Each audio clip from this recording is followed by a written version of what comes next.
আপনি যদি এখন একদম শূন্য পকেটে থাকেন তাহলে এই লেখাটি আপনার জন্য। পকেটে ১ টাকাও নেই, কারো সাহায্য পাচ্ছেন না, সবার চোখে আপনি নাইয়ের তালিকায়? তাহলে জেনে রাখুন, সেই শূন্য থেকেই শুরু হয় অসাধারণ কিছু। আপনি যেখানে এখন দাঁড়িয়ে আছেন সেখান থেকেই ক্যারিয়ার গড়ার পথ তৈরি সম্ভব। শুধু দরকার সাহস, সময়ের মূল্য আর সঠিক দিক। স্মার্টফোনই আপনার অফিস। আপনার হাতে যদি একটি স্মার্টফোন আর ইন্টারনেট থাকে তাহলে বুঝে নিন এটাই আপনার বিজনেস স্টার্টআপ। এই ফোন দিয়ে আপনি ভিডিও বানাতে পারেন, ডিজাইন শিখতে পারেন, সোশ্যাল মিডিয়া হ্যান্ডেল করতে পারেন। ইউটিউবই আপনার ভার্সিটি। ইউটিউব, গুগল, মেটা সবখানে আছে free course. Graphics design, video editing, digital marketing, AI tools, content writing, যেটা ভালো লাগে সেটাই শেখা শুরু করে ফেলুন। ১ টাকাও লাগবে না। নিজেকে ব্র্যান্ড বানান। আপনার চিন্তা, কণ্ঠ ও উপস্থাপনা অন্য কারোর মতো নয়।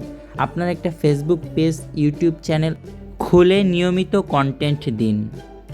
প্রথমে যেটা পাবেন সেটা দিয়ে শুরু করুন। হয়তো শুরুতে আপনাকে সাবটাইটেল দিতে হবে, টাইপ করতে হবে বা ছোট ভিডিও এডিট করতে হবে। এই কাজগুলো থেকে তৈরি হবে আপনার অভিজ্ঞতা, রিভিউ আর আত্মবিশ্বাস। নেটওয়ার্ক তৈরি করুন। সোশ্যাল মিডিয়ায় গিয়ে নিজেকে গুটিয়ে রাখবেন না। ফ্রিল্যান্সিং গ্রুপে জয়েন করুন, মানুষের পোস্টে ভ্যালু দিন, ইভেন্ট বা লাইভে অংশ নিন। চেষ্টা থাকলে পথ আপনিই খুলবেন। সময়ই আপনার বড় পুঁজি। যাদের হাতে টাকা নেই তাদের কাছে সময়ই বড় সম্পদ।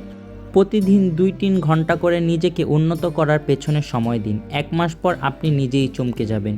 যদি বিষয়গুলি ফলো করে নিয়মিত কাজ করে যেতে পারেন, ইনশাল্লাহ আপনি একদিন না একদিন সফল হবেনই হবেন।